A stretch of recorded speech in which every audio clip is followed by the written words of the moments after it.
ఏది అయినా ట్రై చెయ్యి ఆచి చికెన్ మసాలా. ఆచి చికెన్ మసాలా. తెలంగాణలోని సుప్రసిద్ధ శైవ క్షేత్రం దక్షిణ కాశీగా విరాజిల్లుతున్న వేములవాడ రాజన్న సన్నిధిలో మహాశివరాత్రి వేడుకలు అత్యంత వైభవంగా జరుగుతున్నాయి. శ్రీ రాజరాజేశ్వర స్వామి భీమేశ్వర వారిని దర్శించుకునేందుకు భక్తులు బారులు తీరారు. రాష్ట్ర వ్యాప్తంగానే కాకుండా పొరుగు రాష్ట్రాలైన మహారాష్ట్ర, ఛత్తీస్గఢ్ నుంచి కూడా భక్తులు వేల సంఖ్యలో తరలివస్తున్నారు. వేకువజాము నుంచే ధర్మగుండం పుణ్యస్నానాలు ఆచరించిన భక్తులు స్వామివారికి మొక్కులు చెల్లించుకుంటున్నారు.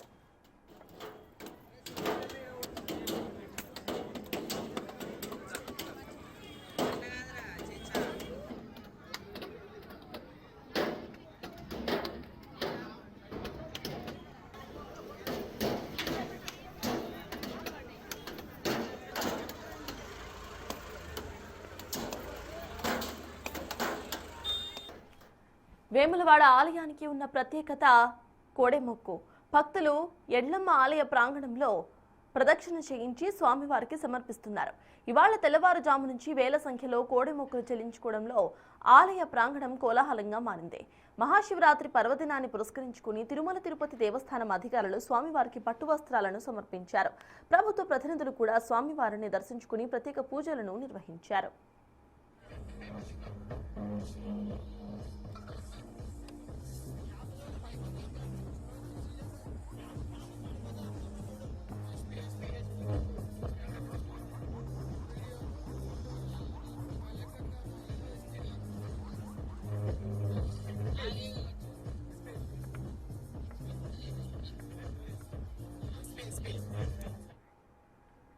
ఇక వేములవాడ రాజన్న సన్నిధిలో మహాశివరాత్రి వేడుకలు అత్యంత వైభవంగా కొనసాగుతున్నాయి. దీనికి సంబంధించిన పూర్తి డీటెయిల్స్ మా ప్రతినిధి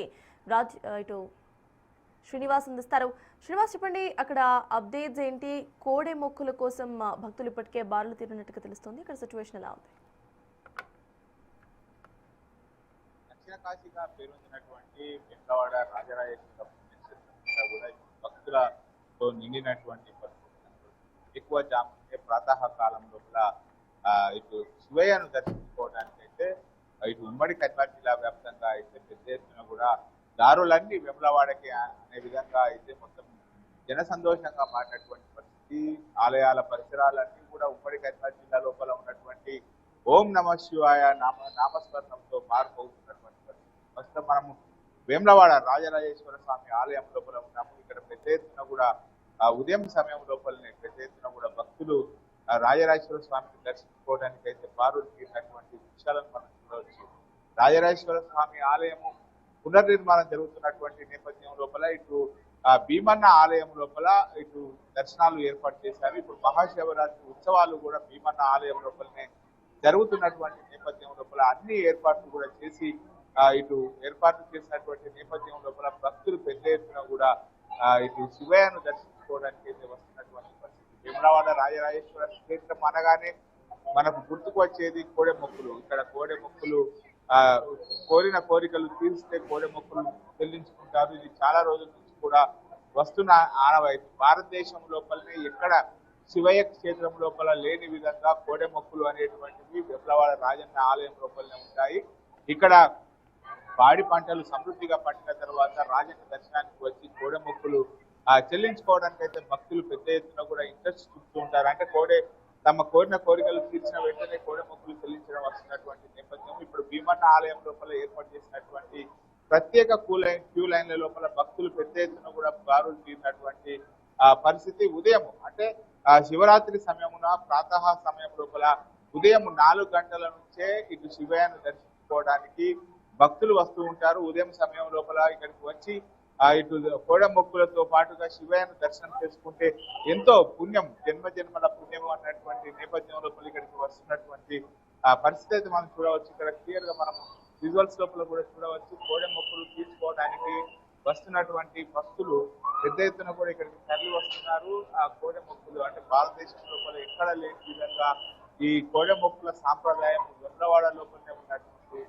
పరిస్థితి. మనకు కోరిన కోరికలు తీరగానే ఇది కోడె మొక్కులు చెల్లించుకుంటారు. ఇక్కడికి వచ్చి కోడె మొక్కులు తీర్చుకోవడానికి దాదాపుగా 3 నుంచి 4 గంటల సమయం పడుతున్నటువంటి పరిస్థితి కనబడుతుంది. పెద్ద ఎత్తున కూడా ఇటు ఉమ్మడి కరీంనగర్ జిల్లా వ్యాప్తంగా ఆ వేములవాడకు తరలి వస్తున్నటువంటి నేపథ్యం లోపల ఇటు రాజన్న శివుని యొక్క దర్శనానికి అయితే దాదాపుగా 3 గంటల సమయం పడుతున్నటువంటి దృశ్యాలు మనం ఇక్కడ చూడవచ్చు. దాదాపుగా 3 నుంచి 4 గంటల సమయం ఇక్కడికి వచ్చినటువంటి నేపథ్యం లోపల రాజరాజేశ్వర స్వామి ఆలయం లోపల ఇక్కడ ఏర్పాటు చేసినటువంటి భీమన్న ఆలయం లోపల దర్శనం కలుగుతున్నది. ఇక్కడ రాజరాజేశ్వర స్వామి ఆలయం లోపల ఇటు ఏవైతే శివయ్యకు సమర్పించేటువంటి పూజలు కైంకర్యాలు నిర్వహిస్తుంది. ఇక్కడ భీమన్న ఆలయం లోపల పూజలు నిర్వహిస్తున్నటువంటి పరిస్థితి అయితే కనబడుతుంది. మనం పెద్ద ఎత్తున కూడా ఒక్కసారిగా ఇటు ఉమ్మడి కరీంనగర్ జిల్లా వ్యాప్తంగా కాకుండా ఇక్కడికి మహారాష్ట్ర, ఛత్తీస్గఢ్ వివిధ ప్రాంతాల నుంచి కూడా భక్తులు పెద్ద ఎత్తున వస్తారు. ఇటీవల కాలం లోపల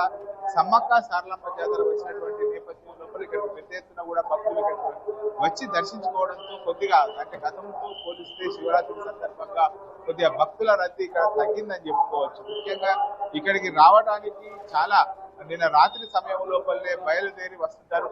బాబు ఎక్కడి నుంచి వచ్చారు మీరు? నిజామాబాద్. ఏ టైంకి వచ్చారు? నిజామాబాద్ నుంచి రాత్రి వచ్చిరా? రాత్రి వచ్చి. ఎట్లా ఉన్నది నిజామాబాద్ నుంచి వచ్చిన? బాగుంది. ఎట్లా ఉన్నది భీమన్న గుళ్ళో? మంచిగా బాగున్నాయి. దర్శనం చేసుకుంటారు కదా శివయ్యను, ఎట్లా అనిపిస్తుంది? బాగుంది. చూడవచ్చు వివిధ ప్రాంతాల నుంచి కూడా ఇక్కడికి వస్తున్నటువంటి నేపథ్యం లోపల ఇటు వేములవాడ లోపల ఉన్నటువంటి భీమన్న ఆలయం అంతా కూడా జనసంద్రమైనటువంటి పరిస్థితి. దాదాపుగా శివయ్యను దర్శించుకోవడానికి ఒక 3 నుంచి 4 గంటల సమయం ఇక్కడ పడుతున్నటువంటి పరిస్థితి. ఇది ఇక్కడ ఉన్నటువంటి తాజా పరిస్థితి. Thank you Srinivas.